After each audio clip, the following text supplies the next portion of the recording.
Story 1. The Squatter in the Ski Lodge. This happened last winter, right after I finished my final semester of grad school. I was in that weird limbo phase.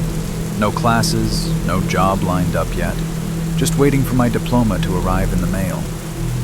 I was burnt out and broke, living back at my parents' house in Denver, Colorado. My dad's brother, Uncle Jerry, owns this massive A-frame cabin up in Breckenridge. It's a beautiful place, tucked away in the pines, totally isolated from the main tourist strip. Jerry usually rents it out during ski season for an insane amount of money, but he had a gap in bookings for a week in late January. He asked if I wanted to go up there, check on the pipes to make sure they hadn't frozen, and just enjoy a few days of solitude. I jumped at the chance. Free lodging in Breck? Yes, please. I drove up on a Tuesday afternoon. The roads were icy, and a storm was rolling in over the Rockies, turning the sky a bruised purple color. By the time I pulled into the driveway, the snow was coming down hard. The cabin was dead silent. You know that specific kind of silence you get in the mountains when it snows? It's heavy. It muffles everything. I did my rounds, checked the thermostat, ran the faucets, made sure the hot tub cover was latched. Everything seemed fine. I made myself some chili, drank a beer, and sat by the fire reading. It was peaceful, but also a little unnerving. The cabin sleeps 12 people comfortably. Being the only living soul in a space that big makes you feel small. Every creak of the wood settling sounded like a footstep. Around 11 p.m., I decided to crash. Usually when the family goes up, I get stuck on the pull-out couch in the basement.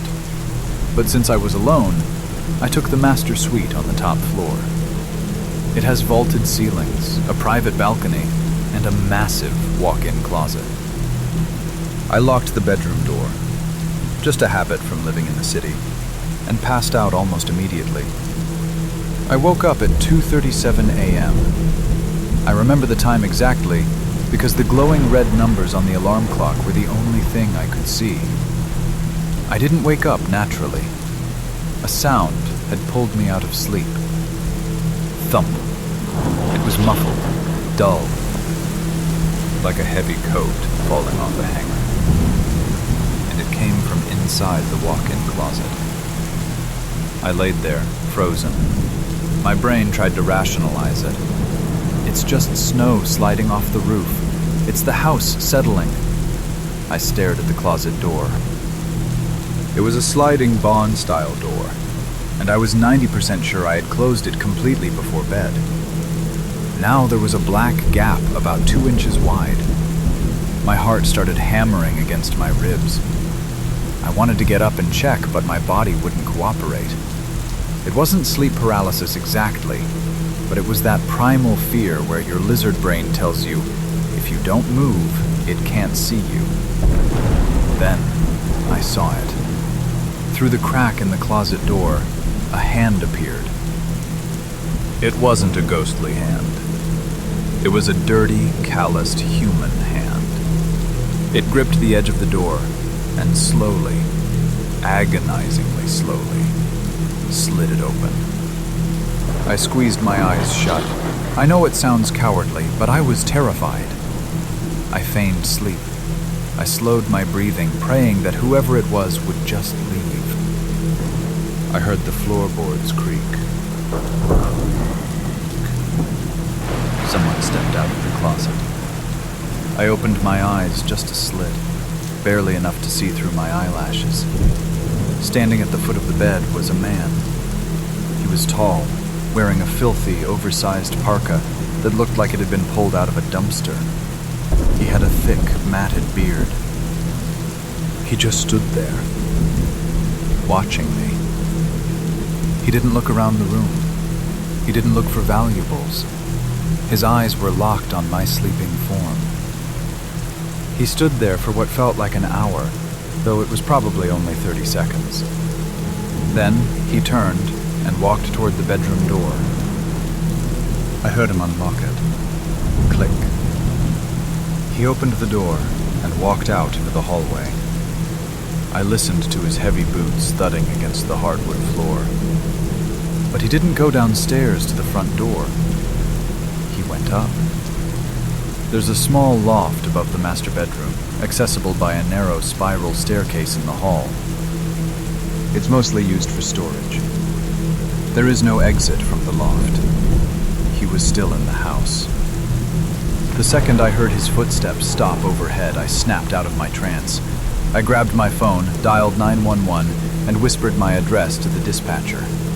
Then I bolted. I didn't even put on shoes. I ran downstairs in my socks, grabbed my car keys, and flew out the front door into the snow. I locked myself in my freezing car and waited. The Summit County Sheriff deputies arrived fast, about 10 minutes later. I saw their flashlights sweeping through the windows of the dark cabin. When they came back out, they looked confused. "Son, the house is empty," one deputy said. "We checked everywhere." No signs of forced entry. "You went up to the loft," I insisted, shivering in the passenger seat of the squad car. "I heard him go up." The deputy sighed, but agreed to check again. This time, I went with them, staying close to the guy with the shotgun. We went up to the loft. It was empty. Just stacks of old board games and extra blankets. But then, the deputy shined his light up at the ceiling. There was a skylight in the loft. It was unlatched and pushed open about a foot. Snow was drifting in onto the floor. "He went onto the roof," the deputy muttered. He climbed out onto the snowy shingles. A moment later, he shouted, "Got him!" Huddled behind the chimney, shivering violently and half frozen, was the man from my room. It turned out he had been living in the crawlspace behind the master closet for weeks.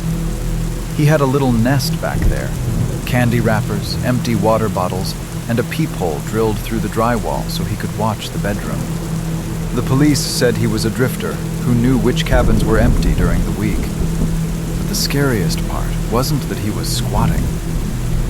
When they handcuffed him and dragged him past me, he looked me right in the eye and smiled. His teeth were yellow and rotted. "You have a nice sleep," he whispered. I never went back to Uncle Jerry's cabin, and now I check every closet in my apartment before I go to bed. Every single night. Story 2. The Device Under the Pillow. I grew up in Missouri, right on the edge of the Ozark National Forest.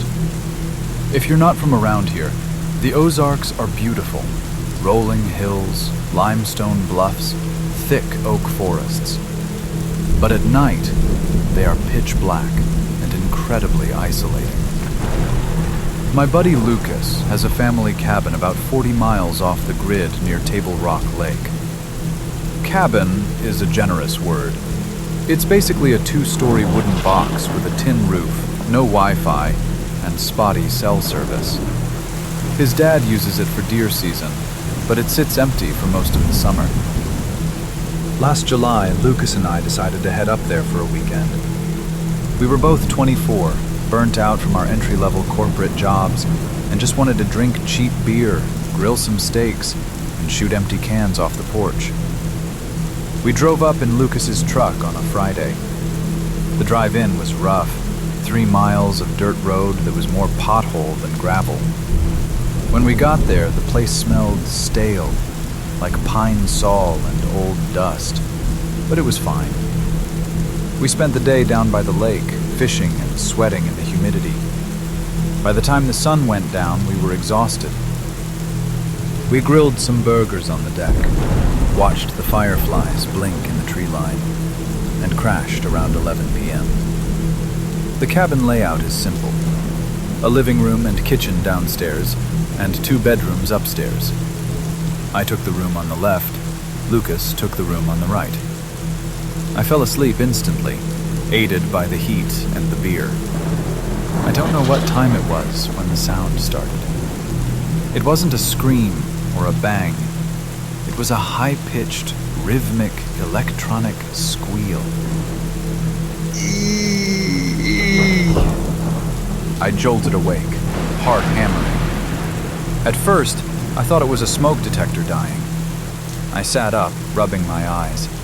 The sound was piercing, cutting through the silence of the woods. I jumped out of bed and ran into the hallway. Lucas was already there, looking disheveled and confused, holding a baseball bat. "Is that a fire alarm?" I yelled over the noise. "No," Lucas shouted back. "The detectors are all downstairs. That sound, it's coming from the attic." Now, the attic wasn't really a full floor. It was a small crawl space used for storage, accessible by a pull-down ladder in the hallway ceiling. We stood under the hatch. The sound was definitely coming from up there. Lucas handed me the flashlight he'd grabbed. "Hold this, I'm pulling it down." He yanked the cord. The ladder slid down with a rusty screech.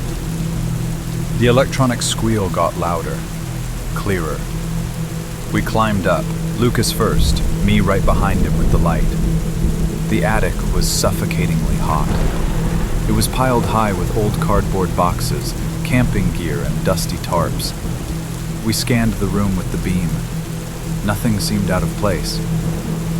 "Over there," Lucas pointed to the far corner near the chimney. Tucked behind a stack of old hunting magazines was a small, black plastic box. It looked like a garage door opener, or one of those old-school pagers. A red LED light on it was flashing in sync with the noise.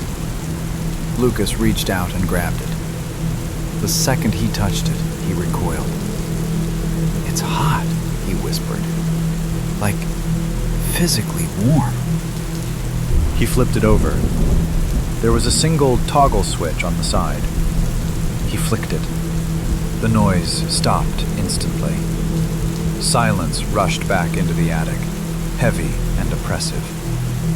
"What is that?" I asked, my voice trembling. "I have no idea," Lucas said, turning it over in his hands.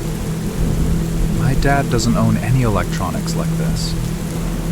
We stared at the black box. Then, Lucas did something that made my blood run cold. He flicked the switch back on. He flicked it off. Silence. He looked at me, his face pale in the flashlight beam. "Dude, this isn't a timer. It's a manual switch. It doesn't go off automatically." The realization hit us both at the exact same second. For this thing to start making noise, someone had to have flipped that switch 5 minutes ago. "We need to get out," I whispered. "Go," Lucas said. We scrambled down the ladder, practically falling into the hallway. We didn't bother packing. We didn't bother changing out of our boxers and t-shirts. We grabbed the truck keys from the kitchen counter and sprinted out the front door. We jumped into Lucas's truck, locked the doors, and tore down the driveway, kicking up gravel. We didn't stop until we hit the main highway, where we finally got enough signal to call 911. We waited for the sheriff's deputies at a gas station about 20 miles away. When we led them back to the cabin an hour later, the sun was just starting to crack over the horizon. The police did a sweep. When they came out, the officer looked grim.